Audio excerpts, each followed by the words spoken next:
So welcome back to the channel, guys, in another chess video.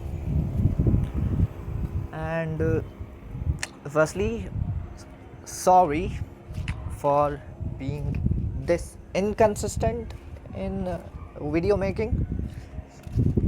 And I know that I haven't uploaded in almost a month, I guess. Well, I don't really know about the time, but now that I am back with, of course, another chess video, I will cover a daily game in today's video. And if you do not know about the daily format of online chess, and let me explain. So in daily chess, the length of time increases to either a day or a certain number of days for both players to make their moves. The minimum amount of time both players can get is one single day, and it also can be increased to 3 days or even a week.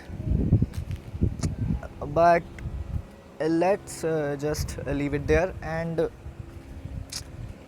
let's talk about the game I am going to cover. So here you can see the list of all the daily games that I've played so far, and the topmost one that I have tapped on is the one we are going to cover. It's the one I'm going to cover in this video. And in this game, I crushed my opponent with the black pieces with an accuracy of 96.4, which is pretty high. So without any further ado, let's begin.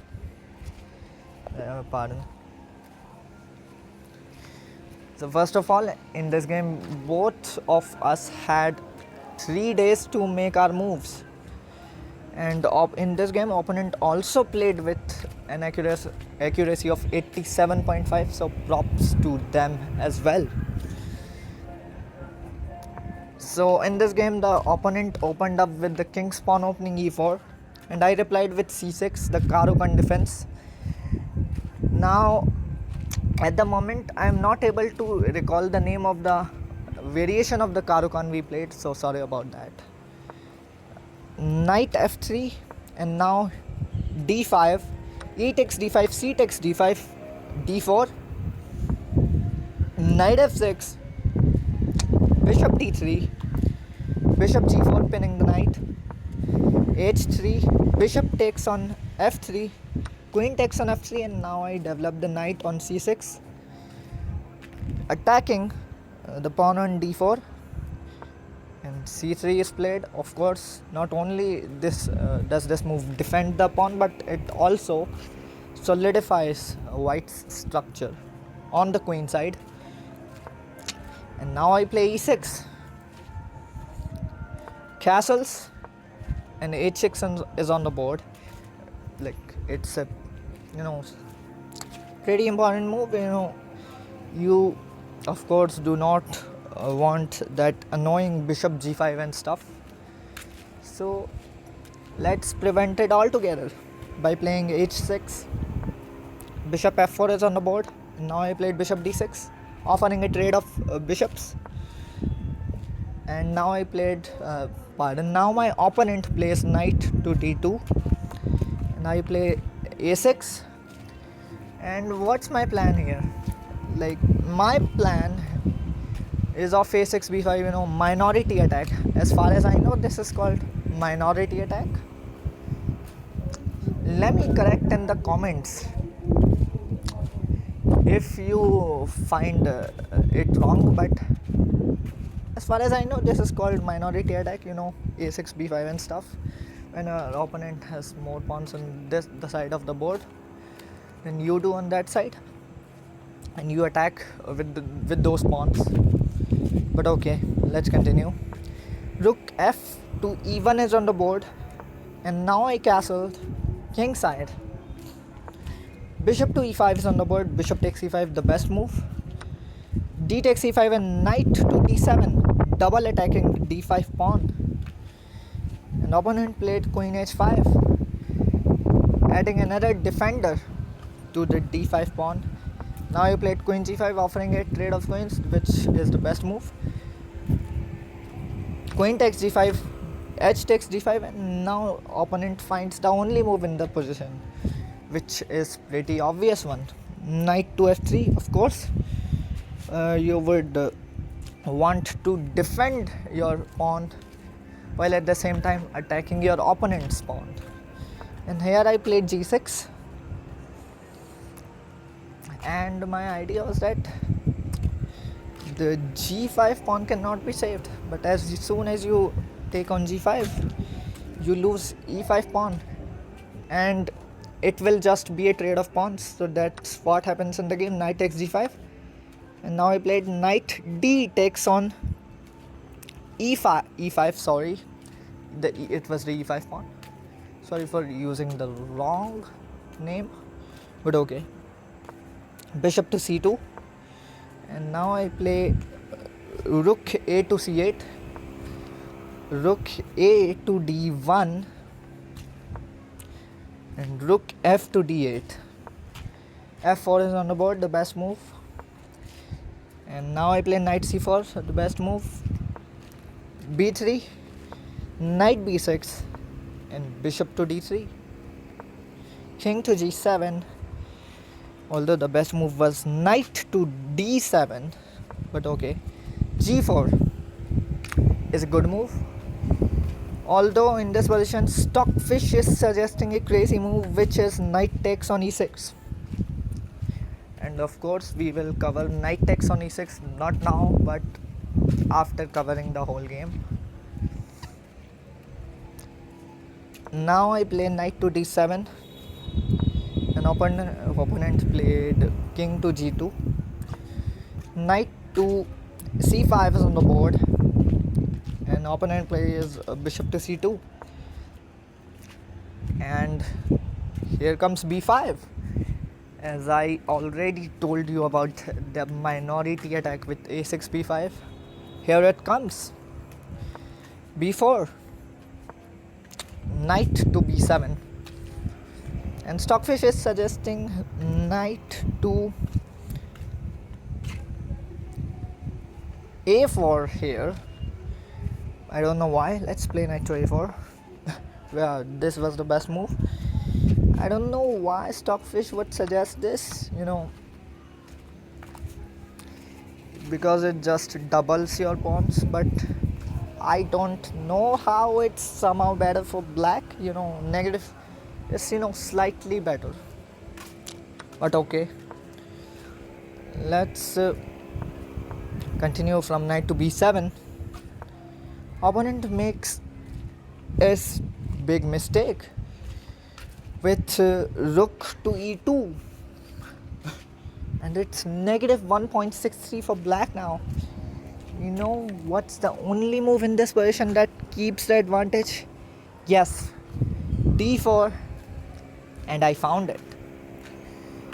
Now what d4 aims to do is that it aims to break the pawn chain, the c3 b4 pawn chain,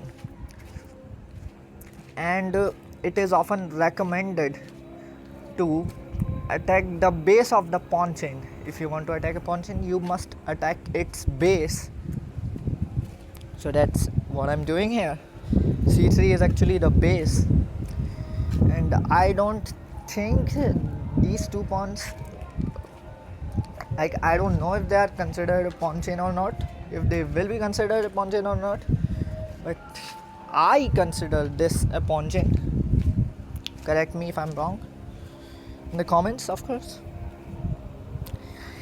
And as if the first mistake wasn't enough, opponent makes another mistake. This time it's a worse mistake than the last one. And in chess, it's not the first mistake that kills you, it's the second. Because here comes d takes c3, and not only do I take the pawn, but I also leave the b4 pawn vulnerable. After rook takes c3, what's the move here? Not going after the pawn, of course, not being greedy and winning the pawn for free. But the move is knight to d4. Now both your rooks are under attack, both your rooks are undefended. And not only that, my rook and knight both attack the bishop on c2. And this is called an exit attack. My rook is attacking the bishop on c2 along with the knight through the c3 rook. So there's that as well. And after rook takes c8, see, white's rook is undefended and under attack with the knight. White's bishop is under attack with the knight and the rook. And white is either going to lose a full piece or will be down the exchange. That's what happens. Bishop to d3 and I play knight takes c2. After bishop takes c2, rook to c2. This ensures that I win the a2 pawn as well, and also the b4 pawn. And after king f3, rook takes a2 is on the board. And now things are very simple for me. Just take the b4 pawn as well, push my a pawn and a and b pawns to victory. So simple. Knight to e4 is on the board, and now I play rook to b2 going after the b4 pawn. h4, rook takes b4, knight to f2 is on the board, and now I play knight to c5, preventing any knight to d4 or knight to e4 or knight to d3 moves. Knight to d1, first I give a check with the rook b3 check, and after king to g2, a5, knight f2, a4. What are you gonna do? Bishop d1, rook b2. Of course, we like to save the bishop. Rook, of course. And in this position, had we given the rook, we would have still been winning. But okay. Rook b2, king f1, and here I sacrifice the rook for the knight. I give back material because I am up 2 pawns and they are connected past pawns, and I am going to win anyway. And after king takes f2, a3, and as it turns out, the bishop is too slow. Bishop b3 cannot be played because knight takes b3, and bishop c2 is played, and I hit the final nail in the coffin with a2, and it was in this position on move number 44 that my opponent resigned the game, as there's nothing more to be done here. I will simply promote to a queen, and will also promote my b pawn to a queen as well, and white will get mated from a couple of moves from now on. White's gonna get mated in a couple of moves, so that's why my opponent in this position resigned the game. And let us get back to move 23 now. Where is it? And let's cover knight takes e6 check here. What's happening? Why is it showing equal? Well, let me explain. After f takes e6, of course it's forced because it's a fork actually, and if I don't take, I lose exchange. So after f takes e6, rook takes e6, and white's rook becomes active, and it's still somehow equal. It's equal even though I'm losing the g6 pawn as well. And here the best move is, according to Stockfish, d4, and then this stuff, and then this, and it's still equal. Stockfish says that I can still hold this, or rather White can hold this, because he has just too many pawns on this side of the board, 3-0. So I will have to in the future sacrifice one of the knights for maybe 2 pawns. So I guess that's how it will be, and how it would have been had my opponent played knight takes e6 check, which they didn't. And by the way, I hit 1900 in blitz for the first time today, so there's that as well.